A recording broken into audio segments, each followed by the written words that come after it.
नमस्कार दोस्तों, मेरा नाम है राम और मैं स्वागत करता हूं आप सभी का डिजिटल दिल्ली चैनल पर। आज मैं आप सभी को बताने वाला हूं कि आप अपना घर बैठे किस तरीके से ओबीसी एनसीएल सर्टिफिकेट बनवा सकते हैं। इसके लिए आपके क्या क्या डॉक्यूमेंट्स लगने हैं और आपको किस तरीके से आवेदन करना है कि आपका जो एप्लीकेशन हो उस पर ऑब्जेक्शन ना आए और आपके सारे डॉक्यूमेंट अच्छे तरीके से लगे होने चाहिए। तो सारी जानकारी आपको इस वीडियो में मिलेगी और साथ ही साथ आप यहाँ पे ये भी सीख पाएंगे कि जैसे कि मान लीजिए आपका ओबीसी सर्टिफिकेट अगर पुराना बना हुआ है तो क्या आपको एनसीएल की जरूरत पड़ने वाली है।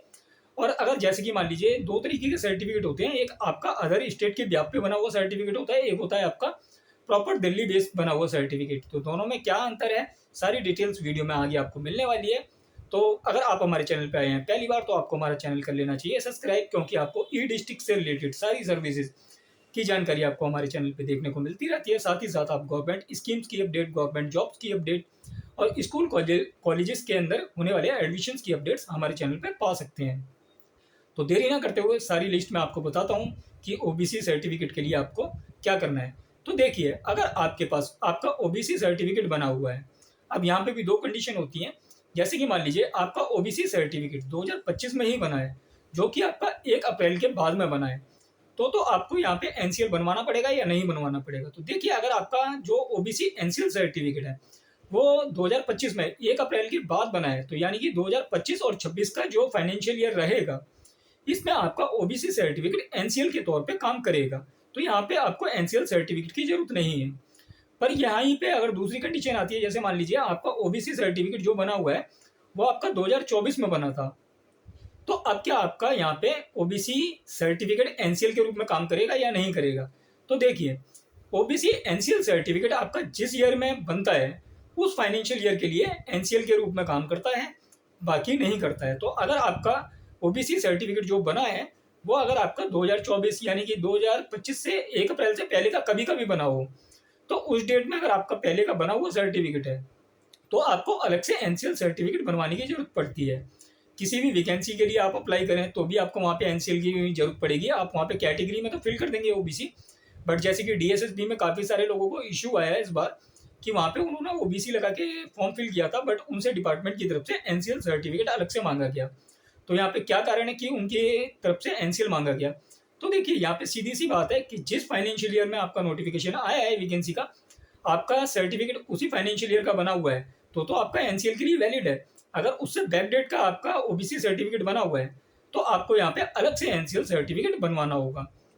तो दिल्ली के अंदर पहले जो एनसीएल सर्टिफिकेट बना करता था वो बना करता था ऑफलाइन मोड से, यानी कि आपको ऑफलाइन डॉक्यूमेंट सबमिट कराने होते थे, पूरा फॉर्म सबमिट कराना होता था एसडीएम ऑफिस के अंदर। पर अब आप अपने घर पे बैठे ही आवेदन कर सकते हैं ओबीसी एनसीएल सर्टिफिकेट के लिए। ओबीसी एनसीएल की प्रक्रिया अब ऑनलाइन हो गई है, तो यहाँ पे आप बहुत इजीली आवेदन कर सकते हैं। तो इसे आवेदन करने के लिए आपको क्या क्या डॉक्यूमेंट्स की जरूरत पड़ती है।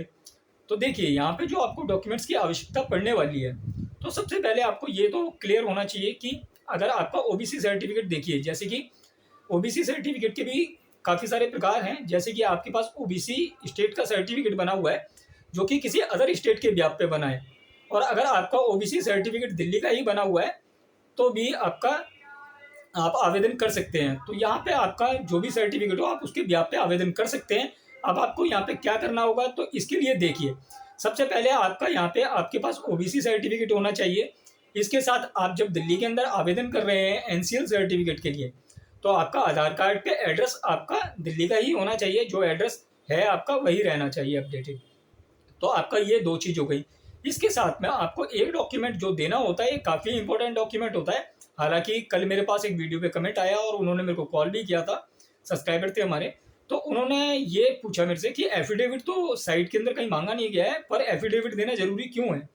तो देखिए, काफ़ी सारी चीज़ें हैं जो कि साइट पे पूरी लिस्ट नहीं दी गई है, पर यहाँ पे जितने भी दिल्ली के अंदर एसडीएम ऑफिस हैं सभी जगह पे आपको, अगर आप ओबीसी एनसीएल सर्टिफिकेट आवेदन करेंगे यानी कि अपना एनसीएल सर्टिफिकेट बनवाने के लिए फॉर्म अप्लाई करेंगे, तो आपको एक एफिडेविट देना होता है। तो एफिडेविट के अंदर देखिए, 10 वाली स्टैम्प ड्यूटी पे बनवा सकते हैं आप या 50 वाली पे, वो आपके ऊपर निर्भर करता है। तो मैं तो प्रेफरेंस दूंगा आप 10 वाली स्टैम्प ड्यूटी पे बनवाएं। तो एफिडेविट के अंदर जो डिटेल्स होती हैं, आपका जो ओबीसी सर्टिफिकेट है उस सर्टिफिकेट की डिटेल्स होती हैं, आपकी एनुअल इनकम की डिटेल्स होती हैं, तो ये सारी डिटेल्स उसके अंदर होती हैं। तो ये एफिडेविट आपको देना होता है। तो ये एफिडेविट आप किसी भी नोटरी वाले से बनवा सकते हैं। तो ये एक बहुत इंपॉर्टेंट डॉक्यूमेंट है जो कि आपको एनसीएल सर्टिफिकेट बनाने के लिए चाहिए होता है। अब इसके बाद में क्या सिर्फ इन्हीं दस्तावेजों के बेस पे आपका एनसीएल सर्टिफिकेट बन जाने वाला है? तो ऐसा नहीं है। इसके साथ ही साथ देखिए, एनसीएल का मतलब होता है नॉन क्रीमी लेयर, यानी कि आप नॉन क्रीमी लेयर में आ रहे हैं। और जो आपके पास ओबीसी सर्टिफिकेट होगा तो उसमें एक लाइन मेंशन होती है, does not belong to, bracket में मेंशन होता है क्रीमी लेयर। हालांकि मतलब उसका यही है कि आप क्रीमी लेयर से बिलोंग नहीं करते हैं, पर आपको एनसीएल सर्टिफिकेट यानी कि नॉन क्रीमी लेयर सर्टिफिकेट बनवाना होता है, जिसके अंदर मेंशन होता है कि नॉन क्रीमी लेयर से संबंध रखता है व्यक्ति। तो यहाँ पे आपको इस सर्टिफिकेट के लिए ये चीज़ पता होनी चाहिए कि जो आपकी स्टेटमेंट लगने वाली है वो फादर की स्टेटमेंट लगेगी, जो कि फाइनेंशियल ईयर की लगेगी। तो फाइनेंशियल ईयर आपका 1 अप्रैल से स्टार्ट होता है और 31 मार्च तक की आपको स्टेटमेंट देनी होती है। किसी भी एसडीएम ऑफिस के अंदर आपसे ये जरूर मांगी जाने वाली है। और अगर देखिए, काफ़ी सारी जगह एसडीएम ऑफिस में ऐसा भी बोल देते हैं लोगों को कि स्टेटमेंट नहीं चलेगी, आप आईटीआर लेके आइए। तो ऐसा नहीं है, वो ऐसा नहीं कह सकते हैं आपसे, क्योंकि जब आप ई डिस्ट्रिक्ट पोर्टल पे अप्लाई करेंगे तो वहाँ पे क्लियरली मेंशन है आईटीआर और बैंक स्टेटमेंट। और का मतलब यह है, अगर आपके पास देखिए काफ़ी सारे लोग ऐसे हैं जो कि आईटीआर फिल नहीं करते हैं, तो अगर आपके पास आईटीआर नहीं है तो आपको टेंशन लेने की जरूरत नहीं है। आप यहाँ पे अपना बैंक स्टेटमेंट लगाएं फाइनेंशियल ईयर का और आवेदन करें। और अगर मान लीजिए जब आप एसडीएम ऑफिस में डॉक्यूमेंट वेरिफिकेशन के लिए जाएंगे तो यहाँ पे आपको डॉक्यूमेंट्स में क्या क्या सबमिट करना है। तो देखिए, आपको जब आवेदन करेंगे तो आपको फादर का आधार कार्ड लगाना है, अपना आधार कार्ड लगाना है, अपना ओबीसी सर्टिफिकेट लगाना है, एफिडेविट लगाना है, फाइनेंशियल ईयर का स्टेटमेंट लगाना है। और काफ़ी सारे एसडीएम ऑफिस के अंदर आपसे इलेक्ट्रिसिटी बिल की भी डिमांड की जाती है, अगर आपका अपना मकान है तो। अगर मान लीजिए आप किराए पे रहते हैं तो वहाँ पे आप रेंट एग्रीमेंट शो कर सकते हैं। तो ये चीज़ क्लियर हो जाती है आपकी।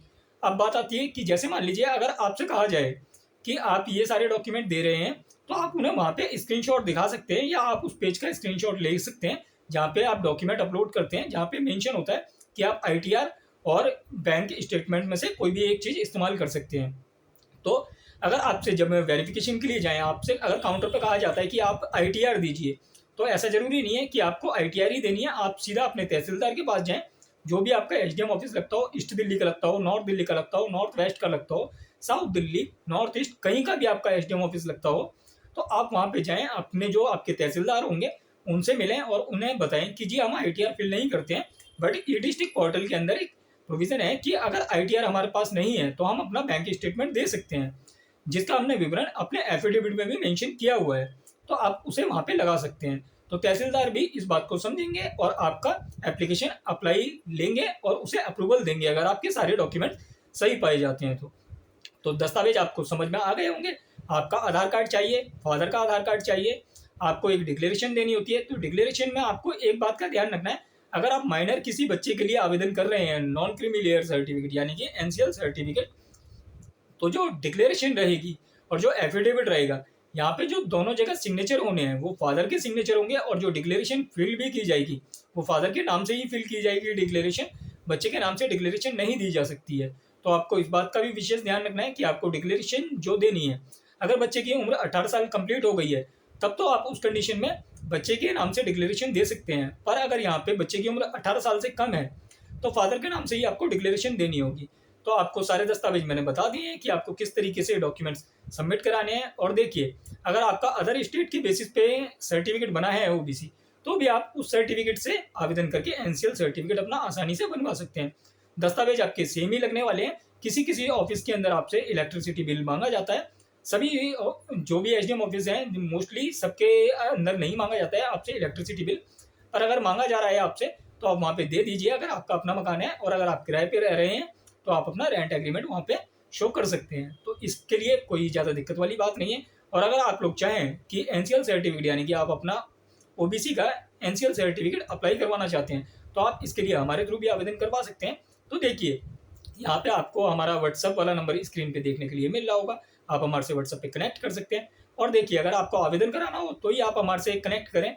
आप यहाँ पे क्वेरी के लिए बहुत सारे लोग मैसेज करते हैं, तो मैं सबका रिप्लाई नहीं दे सकता हूँ। तो इस चीज़ के लिए अगर आपको ध्यान देना चाहिए, अगर आपके मन में कोई डाउट है तो आप वीडियो पे कमेंट करके पूछ सकते हैं, आप पर्सनल मैसेज ना करें। धन्यवाद।